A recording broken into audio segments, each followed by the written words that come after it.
Goeiemôre my liewe vriende, in Jesus Christus groet ek julle vanoggend. Baie welkom vanmôre by hierdie erediens, waar ons ook die naam van die Here gaan grootmaak en gaan kyk na die woord van die Here wat ewig is, wat diep sny tot in murg en been, wat red, wat beskerm, wat bewaar, wat verjaag, en so baie ander dinge. Baie dankie dat jy vanoggend inskakel met 'n oop gemoed om te hoor dit wat die Here vir ons wil sê. Ons skrifteks vanmôre kom uit Efesiërs 4 vers 14. En voordat ons dit lees, kom ons sluit vir 'n oomblik ons oë en vra dat die Here ook vir ons die woord sal breek. Vader van ons Here Jesus Christus, ons staan vanoggend voor U onder die naam van U Seun, Jesus Christus, die Lam van God, die Seun van God. Ons kom vanmôre met oop harte en oop hande en 'n oop gemoed om te luister wat U vanoggend vir ons wil sê. Seën dan ook hierdie woord vanoggend, maak dit vir ons helder en duidelik dat ons kan verstaan, maar meer nog, Here, gee vir ons die moed en die oortuiging om hierdie woorde van gaan verkondig, tydig en ontydig. Want elkeen van ons het 'n roeping en 'n bediening van U ontvang. Ons bid dit in Jesus naam. Amen. Efesiërs 4 vers 14, sodat ons nie meer kinders sou wees nie, wat soos golwe geslinger en heen en weer gedryf word deur elke wind van lering, deur die bedriegery van die mense, deur die sluwheid om listelik tot dwaling te bring. So kom die woord van die Here vir ons vanoggend na ons toe. En alhoewel dit 'n swaar gelaaide woord is daar tog soveel insig en soveel hoop vanoggend. Mag die Here vir jou seën by die aanhoor van hierdie woord. Oupa, kan ek vir jou iets vra? So kom hierdie kleindogter en klein seentjie in hierdie week na my toe. En ek sê, ja my liefling, jy kan vir oupa enigiets vra, enigiets wat jy wil. En die volgende oomblik toe verander haar gesiggie en haar oogies word so groot en sy sê vir my, oupa, het jy geweet dat Bloody Mary, as jy haar naam roep, Bloody Mary, where are you? As die ligte af is, dan kom sy na jou toe en dan vat sy 'n mes en dan druk sy hom so in jou bors en dan gaan jy dood. Op daai oomblik kan ek nie vir julle beskryf wat deur my gedagtes gegaan het nie. Van absolute skok, van absolute gruisame denke wat net hier deur my spoel, en my eerste woorde is, my skattebol, waar hoor jy dit? Sy noem die name van die klein kindertjies wat saam met haar maatjies daar by die skool is, wat dit vir haar gesê het, en daar's soveel kinderlikheid en soveel eerlikheid in haar, en sy wil dit graag vir my vertel.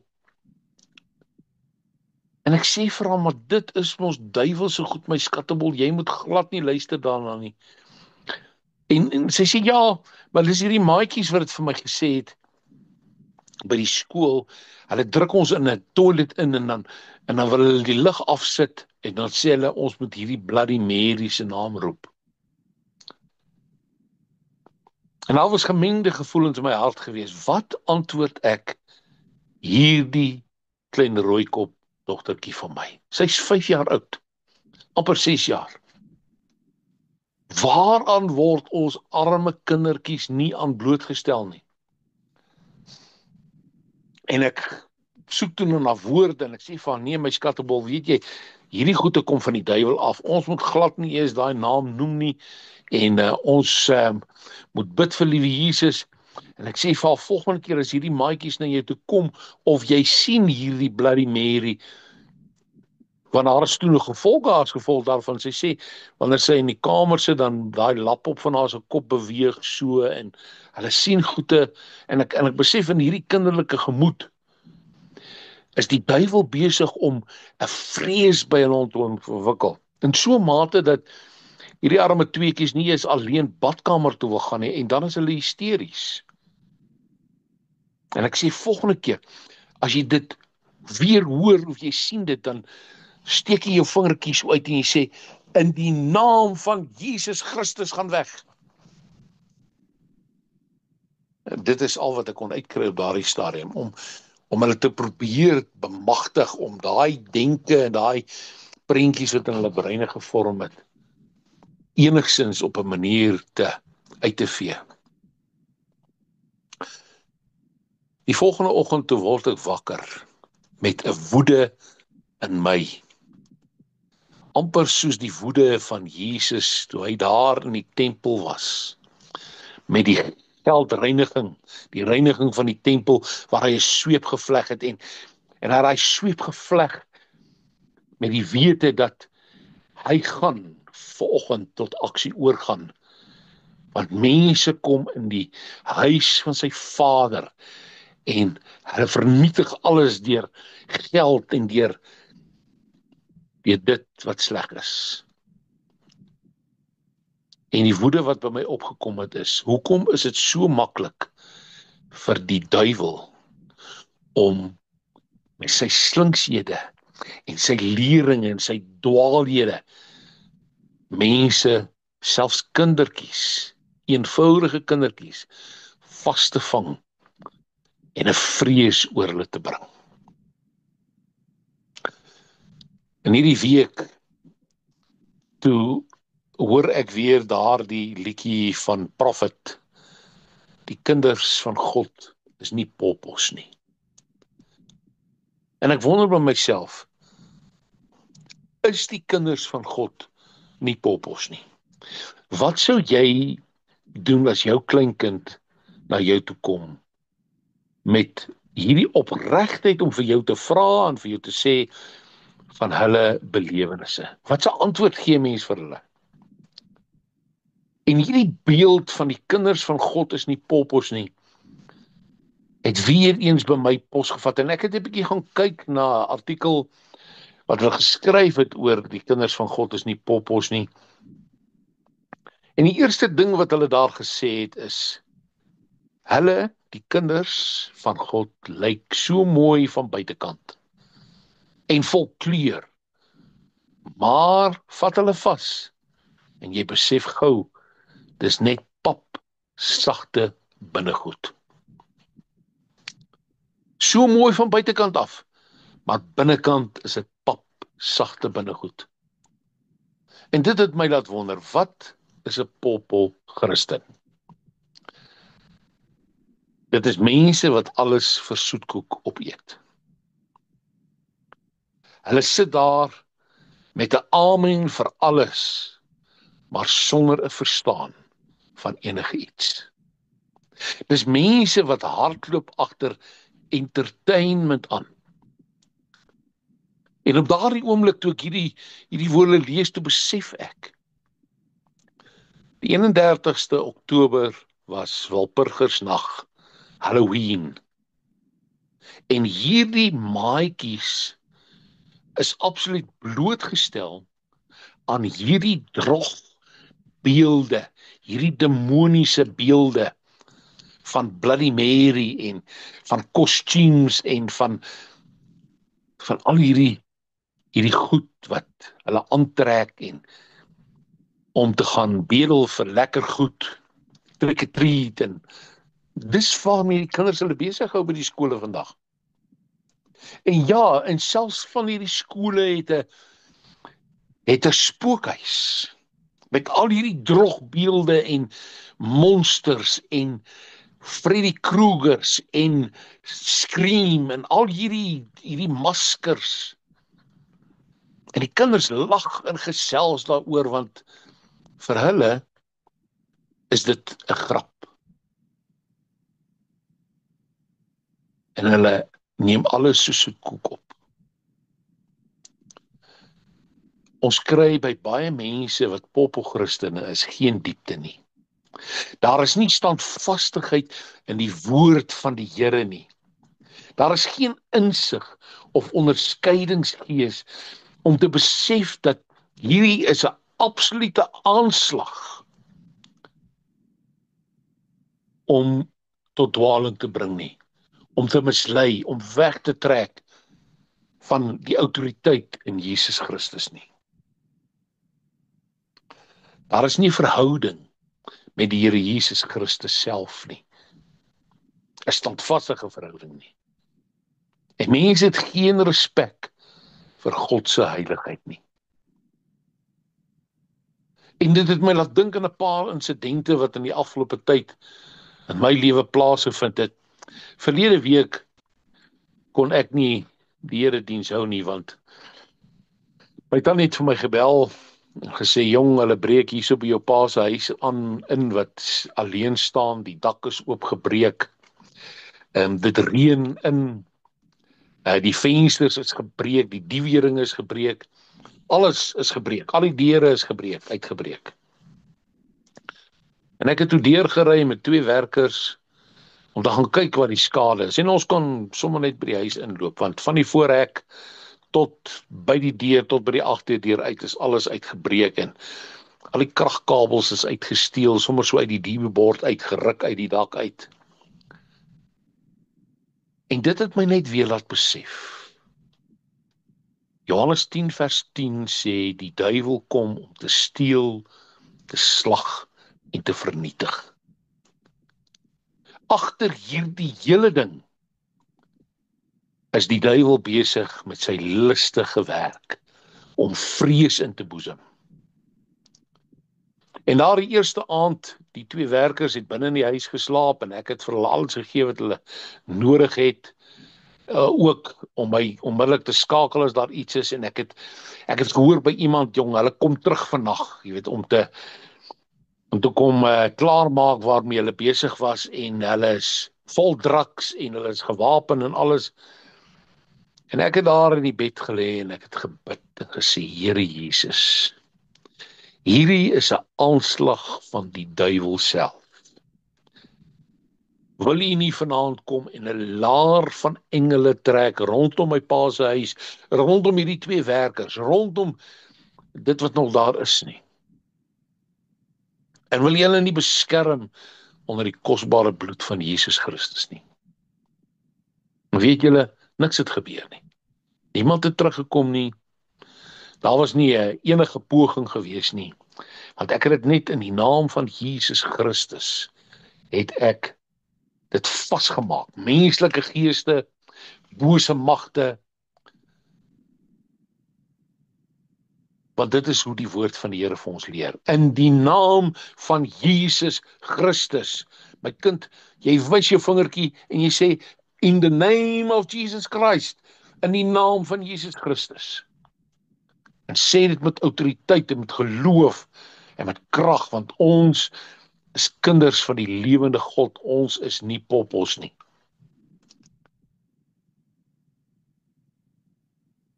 Ook is dit in baie gevalle 'n maklike manier van geld maak.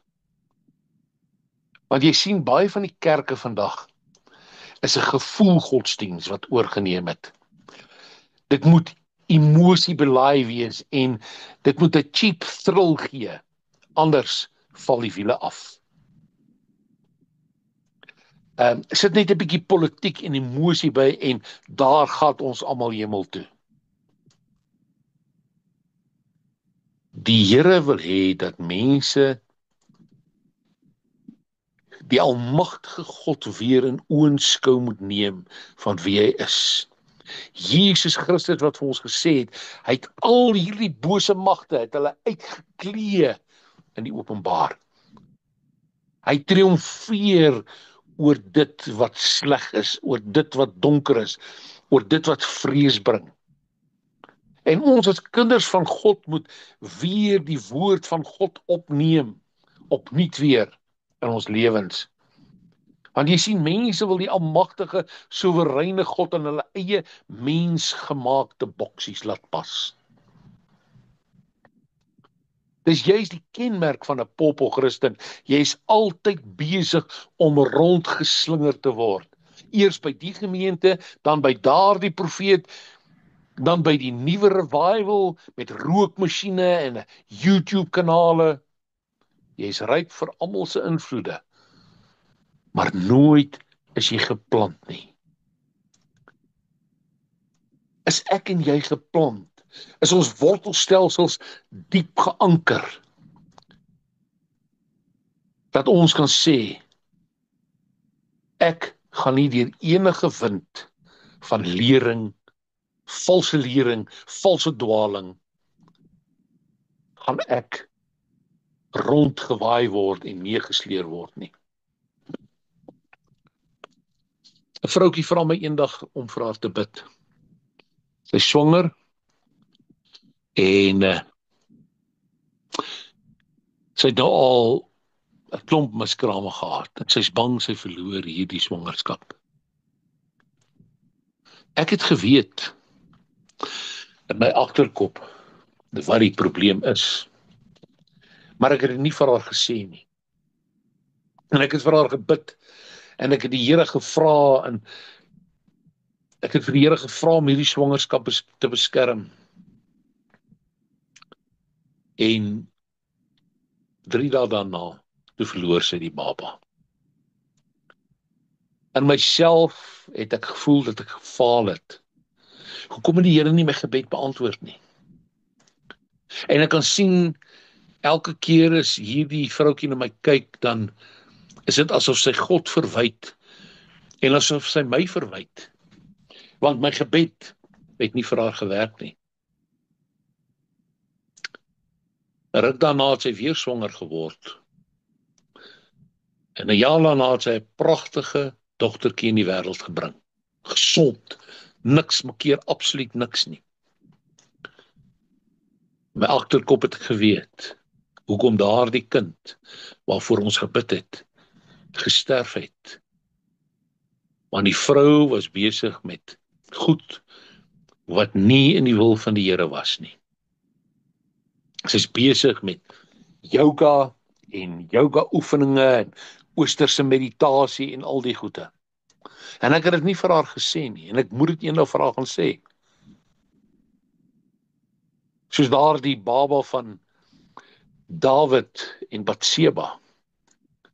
En Dawid het gebid en gevra dat die Here hierdie kind van hulle sal spaar, maar uiteindelik is hierdie kind dood as gevolg van Dawid en Batseba se sonde.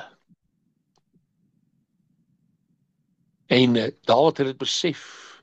Nadat hy gerou het, het hy weer homself skoongemaak en klere aangetrek en uiteindelik, toe die mense vir hom vra, maar hoekom? Toe sê hy, ek kan niks doen aan my kind wat dood is nie, maar ek gaan eendag weer na hom toe. Waar is die krag van ons geloof? Ons is ryp vir almal se invloede, maar nooit is ons geplant nie. Waar is die waarheid van God se woord wat ons gehoor het en wat ons glo? Want mense wil nie verander nie. Hulle hoef nie te verander nie, sê hulle. Ons ore moet net gestreel word. Mense wil nie hoor dat ons verkeerde dinge doen in die oë van die Here nie. Ons leef in hierdie prosperity van God moet net seën, God moet net lief hê. En verder kan ons enigiets doen wat ons wil. Terwyl 2 Timoteus 4 vers 3 en 4 sê vir ons, want daar sal 'n tyd wees wanneer hulle die gesonde leer nie sal verdra nie. Maar omdat hulle in hulle gehoor gestreel wil wees, vir hulle menigte leraars sal versamel, volgens hulle eie begeerlikhede. Paulus het hierdie tweede brief aan Timoteus geskrywe net voor sy dood. Hy het geweet dat hy gaan sterwe. En hy het hierdie woorde vir Timoteus gesê. Hy sê, ek besweer jou voor die Here Jesus Christus wat die lewende en die dode sal oordeel by sy verskyning en sy koninkryk. Hierdie ek besweer jou is 'n formele en gesaghebende manier om met iemand te praat, om iemand plegtig en ernstig aan te spoor of te beveel om iets te doen. Jy wil as ware 'n persoon dwing om spesifieke aksie te neem of van sekere gedrag te weerhou. Daar's 'n gevoel van dringendheid, verantwoordelikheid, 'n morele plig wat oor jou kom. En dis wat ek gevoel het toe ek hierdie dogtertjie vir my moes geantwoord het, om te sê, my kind, hy wat in ons is groter as hy wat in die wêreld is. Ons moet tot aksie oorgaan as Christene. Die Here sê, verkondig die woord, hou aan tydig en ontydig, weerlê, want dit is 'n dwaling, dit is 'n valse lering, bestraf in die naam van Jesus Christus. Jy beveel hierdie bose geeste en hierdie menslike geeste, jy bind hulle in die naam van Jesus Christus, en jy vermaan met langmoedigheid. Ek het geweet dat ek moenie my kleindogter en kleinseun laat sleg voel, omdat hulle dit vir my kon sê nie. Maar ons moet hulle leer wat die waarheid is. Ons weet dat mense hulle sal afkeer van die waarheid en sal wend tot stories en fabels. 'n leuen. Want dit is waarteen Paulus ons kom waarsku. 'n leuen of 'n versinsel.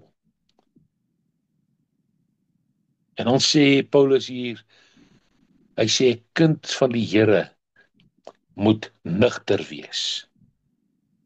Ons moet nugter wees oor hierdie dinge wat in ons lewe gebeur. Almal van ons het probleme. Ek sê eerlikwaar van julle vandag, ek het nog nooit in my lewe met depressie gesit nie, maar ewe skielik is daar 'n depressie oor my. Oor die dinge wat met my pa gebeur het en die dinge wat met my ma gebeur het so 3 jaar terug. Vanoggend is hy presies 3 jaar gelede oorlede. En sy het nie 'n baie mooi sterfbed gehad nie. Sy het gelei.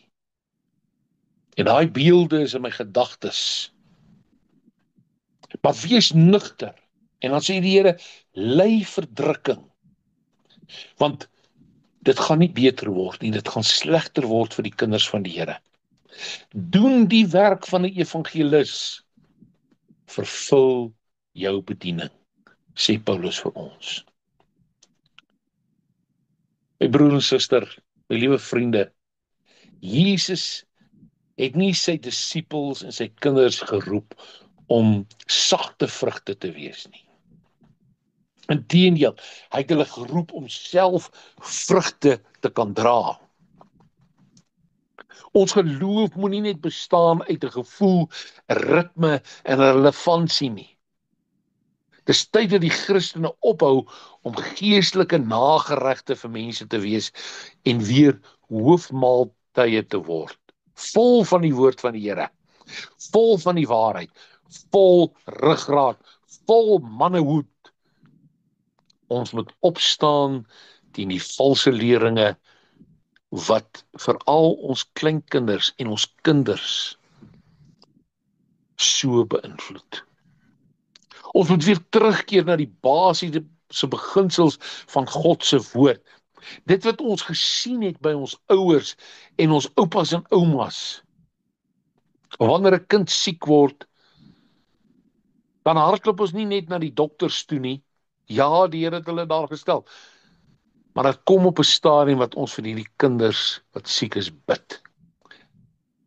En bid en weer bid, totdat daar 'n deurbraak in die geesteswêreld is. Totdat daar 'n deurbraak in hierdie fisiese wêreld is en die Here ons kinders gesond maak. En hulle kan dit sien dat die Here Jesus is die groot geneesheer. As daar probleme oor ons pad kom, dan bid ons en ons glo en ons vertrou in die geloof, want die Here sê geloof sonder werke is dood. Gaan op ons knieë en lê dit voor die lam van God in die naam van Jesus Christus, in die naam van Jesus Christus, in die naam van Jesus Christus, deur die bloed van die lam. Ons moet weer op daardie stadium kom wat ons entoesiasme kanaliseer in werklike geloofsaksies. Die Here vra dat ons as Christene weer onsself moet toespits op uithou vermoë. Hy wat oorwin sal, sê die Bybel. Ons moet mentors, navolgingswaardige mentors wees vir ons kinders en ons kleinkinders en ons familie en ons vriende en die mense rondom ons. Ons moet fokus op die toekoms saam met Jesus Christus, die wen van siele, en ons moet geestelik groei in ons eie lewens en nie stagneer nie. Helaas sê die moderne kerk is vol papvrugte. Mooi in die bak, maar vrot in die slaai. Ons leef in 'n generasie van gelowiges wat nie meer die Bybel vir hulle self lees nie, maar wag eerder vir die volgende woord van die man van God. Hulle glo wat hulle hoor en nie wat hulle toets nie. Opnuut weer kom die Here en hy sê, ek wil hê julle moet kinderlik afhanklik van my wees. Dit is die karakter van 'n kind van God wat nie 'n popo is nie, maar wat vasgeanker is. Kinderlik afhanklik van God se woord, van Jesus se woorde en sy beloftes, om die Here God se wil te doen. Die Here wil hê ons moet met sy woord in waardigheid omgaan. Ons moet dit as ware opslurp en 'n deel maak van ons bestaan. Ons moet mekaar bedien met die woord van Christus. Bid vir mekaar. Lê mekaar die hande op. Spreek positiewe goed oor mekaar se lewe uit. 'n Profetiese woord waaraan mense kan vashou en kan sê, maar dit is wat die Here wil hê ek moet doen. Dis waarheen ek op pad is. En ons moet groei in heiligheid. Om heilig voor die Here, afgesonder vir die Here te wees. Want dit word al hoe erger. Hierdie goed kruip nou om elke hoek en draai uit en bedreig ons bestaan as Christene op 'n radikale manier. Ek roep jou op vandag, my liewe broer en suster. Daar is 'n gevoel van dringendheid binne in my om weer vir jou op te roep tot verantwoordelikheid en myself op te roep tot verantwoordelikheid. Daar is 'n morele plig oor ons geplaas. Ons moet mekaar dwing om spesifiek aksie te neem en nie net aan die banke te sit of by die huis te sit en net te sê amen, amen, ek het nou die woord van die Here gehoor en nou kan ek maar weer aangaan nie. In elke opsig, net soos wat ek dinge in my lewe het, so het jy ook goed in jou lewe. Staan op, wees nugter, gaan tot aksie oor, weerlê, bestraf, vermaan met alle lankmoedigheid. Wees nugter, ly verdrukking, doen die werk van die Here, vervul jou bediening. Dit is my gebed vir elkeen van julle vandag. In Jesus Christus se naam. Amen. Here Jesus, volgens se woord kom na elkeen van ons toe, opnuut weer, om ons op te roep om nie popo-Christene te wees nie. Om nie net Christene te wees wat in ons gemakstoele sit nie. Want ons kindertjies, ons kleinkinders, word weggeruk deur die valse leringe en die dwalinge wat daar buitekant is. Ons kom opnuut weer vanmôre en ons sê, in die naam van Jesus Christus, die kwade sal nie die goeie oorwin nie. Want ons is vasgeanker by die kruis van Jesus Christus. Ons is vasgeanker in die opstanding van Jesus Christus. Ons is vasgeanker in die wederkoms van die Seun van God. Ons het 'n toekoms saam met U. Roep ons tot aksie op vanmôre weer, opnuut, om voluit, met uithou vermoë, nugter te wees in die woord van God, in die gebed, in die gemeenskap van gelowiges. In Jesus Christus se naam bid ons dit. Amen. Kom ons gaan 'n laaste lied saam sing tot eer van die Here, en kom ons maak sy naam groot. Ek groet jou volgende met die volgende woorde. Moeilike tye sal daar altyd wees, maar net so sal God ook. Here, ek het U nodig. Wys my wat ek nodig het om tot aksie oor te gaan. Gee my die deursettingsvermoë om dit wat my wandel met U terughou te staak. Mag ek U stem duidelik hoor sê, dit is die pad. Wandel daar. Moet nooit skaam wees vir jou pyn nie, want dit wys jy's mens en jy's besig om te groei. Die Here is goed. As swaar tye kom, is 'n mens veilig by hom. En dan die laaste woorde, mag jou vyande verslaan word, jou beursie swaar word, jou goeie tye nooit klaar word, en jy vir altyd deur die Here Jesus bewaar word. Vrede vir julle.